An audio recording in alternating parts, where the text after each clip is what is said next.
Good morning, students. Today we are going to discuss the exercise of chapter number 4. So we have completed our chapter number 4. Now this is for exercise. The first question of exercise is, which of the following can be beaten into thin sheets? It means which material is malleable. Okay. अगर हम किसी substance का किसी चीज़ को हम पीट करके एक शीट बना लेते हैं तो उसे कहते हैं हम malleable substance, right. Zinc, phosphorus, sulphur, oxygen. देखिए, phosphorus, sulphur and oxygen are non metallic and metallic is only zinc. Metallic are malleable, so option A is correct, right. Then for the question number 2. Question number 2, which of the following statement is correct? Right. First है, all metals are ductile materials. Second है, all non-metals are ductiles. Generally metals are ductile. Some non-metals are ductile. Now answer is C. Generally metals are ductile. ऐसा है कि सारे metal डक्टाइल्स नहीं होते। Ductile का मतलब होता है कि वायर जो बनती है, अब जैसे मरकरी है, mercury is a metal, at room temperature it is liquid, तो हम उसकी वायर नहीं बना सकते। तो मेटल होते तो डक्टाइल हैं लेकिन सभी नहीं होते। Generally metals are ductile, right. Now this is question number 3, fill in the blank. A, phosphorus is a very dash non metal, तो very reactive non metal. B, metal are dash conductor and heat, conductor of heat and dash, metals are good conductor of heat and electricity. C, iron is reactive than copper, more और less, more, iron is more reactive than copper.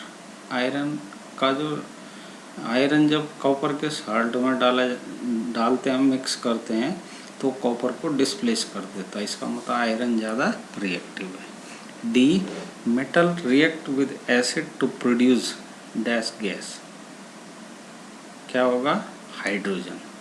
Metal जब acid के साथ react करता तो salt बनता और hydrogen gas बनती है। तो फर्स्ट का आंसर हो गया रिएक्टिव। सेकंड, गुड, पहले में good conductor of heat and electricity. Iron is more reactive, right. Metal reacts with acid to produce hydrogen gas. Question number 4, true false. A, generally non metal react with acid, करता ही नहीं करता है। Non metal react करता है acid के साथ, false, ठीक है। B, sodium is very reactive metal, बहुत ज़्यादा रिएक्टिव है। जैसे ही वो पानी के कांटेक्ट में आता है, यानी एयर के कांटेक्ट में या फिर वाटर के कांटेक्ट में, तो वहाँ पे विगरस रिएक्शन होती है, तो ट्रू है। C, copper displace zinc from zinc sulphate solution, ये है फॉल्स, क्योंकि कॉपर जो है वो लेस रिएक्टिव होता है। जिंक तो कॉपर को रिप्लेस कर देता है, लेकिन कॉपर जिंक को रिप्लेस नहीं कर पाता। D, coal can be drawn into wires, coal को हम की वायर बना सकते हैं, यानी डक्टाइल है, ये कहना चाहिए। ये क्या होगा? फॉल्स, क्योंकि कोल क्या है? Non metal. तो option A false, option B true, question का सी पार्ट फॉल्स, फिर डी पार्ट भी फॉल्स, राइट।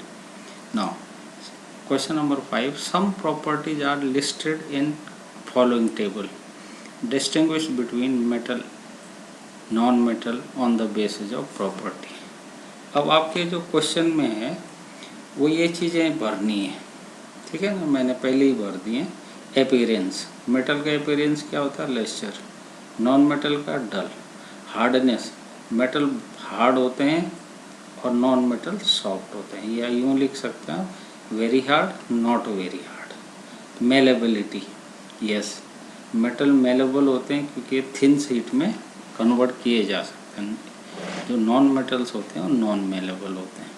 डक्टाइलिटी मीन्स वायर में कन्वर्ट, मेटल का हम वायर बना सकते हैं इसलिए वो डक्टाइल मटेरियल है। और नॉन मेटल्स क्या है, नॉन डक्टाइल।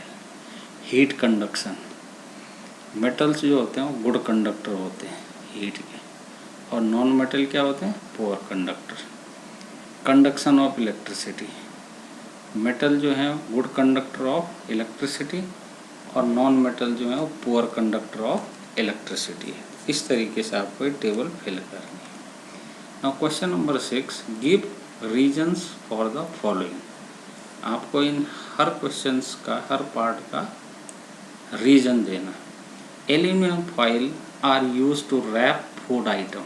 क्यों भाई, क्योंकि aluminium is a metal and it is malleable, तो हम इसे थिन शीट बना सकते हैं, फॉइल बना सकते हैं इसकी, ठीक है। Immersion rod for heating liquid are made of metallic substance. Metallic substance की इसलिए बनी होती है इमर्जन रॉड। इमर्जन रॉड का मतलब जिससे हम पानी को गर्म करते हैं, क्योंकि metals are good conductor of heat and electricity. C, copper can not displace zinc from its salt solution.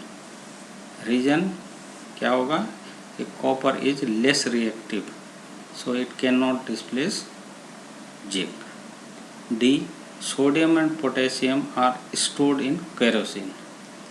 Potassium और सोडियम वो बहुत ज़्यादा रिएक्टिव होते हैं, they are very reactive with water and air, so these sodium and potassium should be stored in kerosene oil.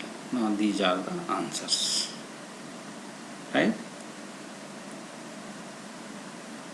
Now today's last question, can you store lemon pickle in an aluminum utensil? Explain. देखिए जो lemon का अचार होता है, lemon का pickle होता है, उसको एल्यूमिनियम यूटेंसिल्स में रख सकते हैं। अगर रख सकते हैं तो उसका रीजन बताना है, अगर नहीं रख सकते तो उसका भी रीजन बताना है। तो देखिए पिकल में होता है एसिड, ठीक है। अगर हम उसको मेटेलिक यूटेंसिल में रखेंगे, एल्यूमिनियम यूटेंसिल में रखेंगे, एल्यूमिनियम के कंटेनर में रखेंगे, तो वहाँ पे रिएक्शन होगी। रिएक्शन के बाद हाइड्रोजन गैस बनेगी, तो रिएक्ट कर जाएगा, इसका मतलब ख़राब हो जाएगा।